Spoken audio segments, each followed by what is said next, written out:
Today, I'm going to be showcasing my top 10 picks for the best drift cars in GTA 5 as of 2023. These cars are accessible to all players regardless of platform and can be drifted extremely well without the usage of any mods. This is going to be an unranked top 10 list given that everybody has different preferences when it comes to drifting, but just know that I've spent hundreds of hours testing mostly every car in this game, and I do feel this list shows the best of the best cars for drifting. Really quick plug by the way, if you guys want to learn more about how to make the perfect drift car and also the techniques behind drifting properly in GTA 5, feel free to check out the tuning guides and the full-blown drifting tutorials that I've made, as they're all linked in the description of this video. So with all of that out of the way, let's get into the cars. First off, we have the Albany Alpha, which is an extremely underrated gem of a drift car that absolutely rips. The Alpha has great power with a very strong and easily repeatable mid-drive speed boost that allows it to drift through very high-speed corners with ease. It also handles quite smoothly, mainly because it's a heavier car and it has a longer wheelbase. Although there is a bit of body roll you'll have to overcome by driving this car more aggressively, the Alpha still holds a lot of steering angle and feels surprisingly natural as a drift car. If you've already got some experience drifting in GTA 5, the Alpha is extremely easy to pick up and have fun with. Although it doesn't offer much in terms of customization, it still is a fairly cheap car and offers great value overall. Next up, we have the Annis Remus, which is an extremely well-loved drift car by the community given that it's based off of a Nissan Silvia S13. In my opinion, this car is a little underpowered, but still has a strong enough mid-drive speed boost to help you get it through decently long and fast corners. The Remus handles great too, although it has a bit more grip and is slightly snappy, it still feels really good initiating and keeping smooth drifts going. Just make sure that you're careful with your steering inputs because the Remus doesn't hold a lot of steering angle, and you will need to rely a bit more on the normal brakes to stabilize the car in high angle drifts. Overall, this is a decent drift car for beginners learning lower speed slides, but it will take a little bit more skill to learn how to control the Remus in those higher speed drifts. In addition to its great drifting abilities, the Remus also offers a ton of cool customizations, which in my opinion definitely justifies that high price tag. Next up, we've got the Benefactor Shafter V12, which is a pretty popular budget car that really isn't that well known for its drifting abilities. Despite that though, the Shafter V12 packs a major punch as it's extremely torquey and has a very strong mid-drive speed boost to link together longer and faster corners. The Shafter V12 is also on the heavier side, which can make it feel a bit sluggish to begin with, but the mid-drive speed boost definitely helps overcome that feeling. Additionally, the high weight of this car paired with the longer wheelbase helps the Shafter V12 handle very smoothly. While it doesn't offer a crazy amount of steering angle, you can use the brakes to help stabilize the car in high angle drifts, which makes reverse entries an absolute breeze in this car. It's a decent drift car for beginners, but will require a bit more skill if you want to make full potential out of it for higher speed drifts. The Shafter V12 overall has great value given that it's extremely cheap to buy and upgrade, and you can fit in 3 other players while you're driving it. However, it does lack customization.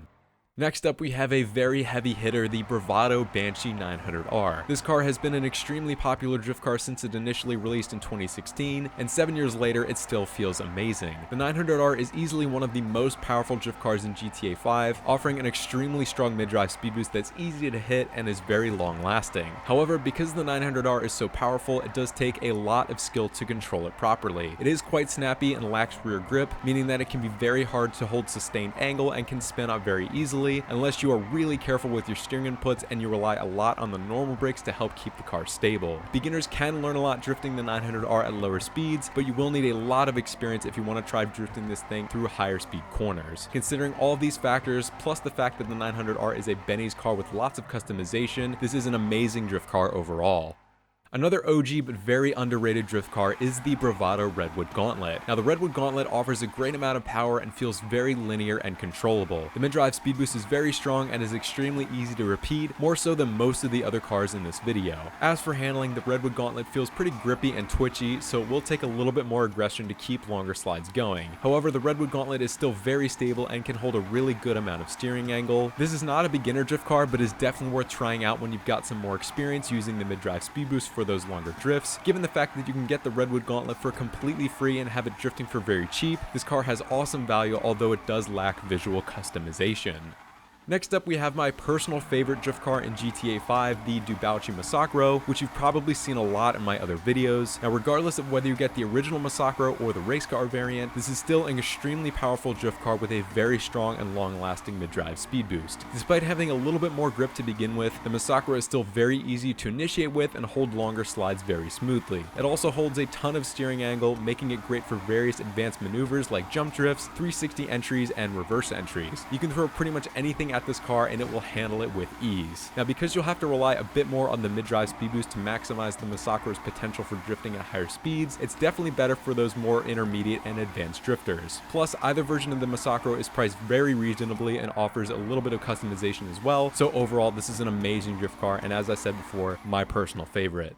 And next up we have the brother to the Masacro, the Dubauchi Rapid GT. This car has been a long-standing favorite for the drifting community since GTA 5 released almost a decade ago for a ton of reasons. First off, the Rapid GT makes awesome power and feels very linear. The mid-drive speed boost is strong enough to get the car through very long and fast drifts while still staying very controllable. The Rapid GT has a fairly neutral weight distribution just like the Masacro, and is therefore extremely easy and smooth when drifting, and it holds a lot of angle as well. Although the Rapid GT does feel slightly more grippy than the Masacro, it still handles great. Additionally, this is one of the most accessible drift cars in GTA 5, as you can access it in both story mode and GTA Online, and you can either stance it manually or equip low grip tires to get similar effects. Like the Masacro, the Rapid GT will require a bit more skill to get used to drifting at higher speeds, but is one of the best cars to learn those advanced maneuvers with. Although it doesn't have much customization, the great driftability and low cost of the Rapid GT means that it's a no-brainer as one of the best drift cars in GTA 5. Now do keep in mind that both the hardtop and convertible versions of the Rapid GT handle the exact same, so pick whichever one you want and you'll have an absolute blast with it.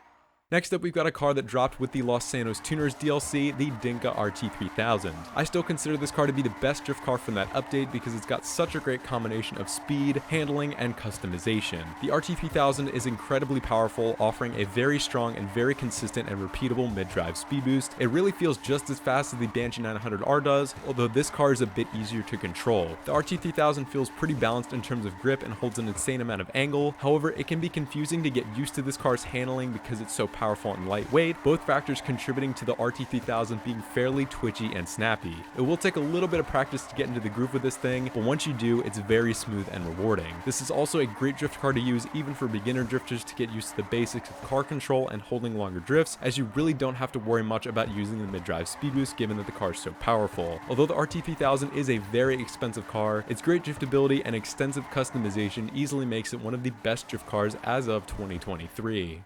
And of course, this wouldn't be a best drift cars video without featuring the Karen Fudo and or the Karen Fudo GTX. First off, we're going to talk about the original Karen Fudo, as this has been a super popular drift car for many players since GTA 5 released. This particular car still holds its own so many years later, as it has a decently strong mid-drive speed boost to help get it through longer corners. However, given that the Fudo is a bit underpowered, it will take a little bit more work and practice to be able to consistently repeat that speed boost. As for handling, it's pretty clear that Rockstar designed the Fudo to be a drift car, as it holds more steering angle than most other cars in the game. Given its small size and fairly low weight, the Fudo is very agile and easy to toss around. When combined with its limited grip and high steering angle, the Fudo feels extremely natural and smooth as a drift car, and is capable of holding drifts at just about any speed. It's extremely easy for beginners to get used to the basics in this car, and is also decent for learning how to pull up higher speed drifts and more advanced entries too. Combine all of that with the Fudo's extremely low price and decent customization, and it's easily one of the best drift cars in the game. And of course, the Karen Fudo GTX builds on all of the strengths of the OG Fudo. The Fudo GTX has a little bit more power, meaning that its mid-drive speed boost is even stronger and is much easier to consistently repeat for longer drifts. The Fudo GTX also feels a bit smoother when it comes to handling, as it's slightly heavier than the OG Fudo, but is still light and agile enough to toss around with ease. The Fudo GTX also holds a few degrees more steering angle over the original Fudo, making it that much easier for tackling more advanced drifts. The Fudo GTX, like its older brother, is an amazing beginner drift car given its good power and great handling, but still leaves a lot of room to have fun drifting at higher speeds too. The Fudo GTX offers amazing customization, but this comes at a cost of being 100 times more expensive than the original Fudo. That's Rockstar's inflation for you. Overall, both variants of the Fudo will serve you extremely well for drifting, so make your decision based on your budget and the level of customization that you like, or you can always just get both. And that is a wrap for my list of the 10 best drift cars in GTA 5 as of 2023. I felt like I covered all of the best ones in this video, but I'm always open to make a follow-up showcasing some other honorable mentions that didn't make it on this list. Feel free to leave any feedback you might have on my picks down below in the comments, and while you're at it, drop a like on this video and consider subscribing if you enjoy my content. Thank you guys so much for watching, and I hope you have an amazing day.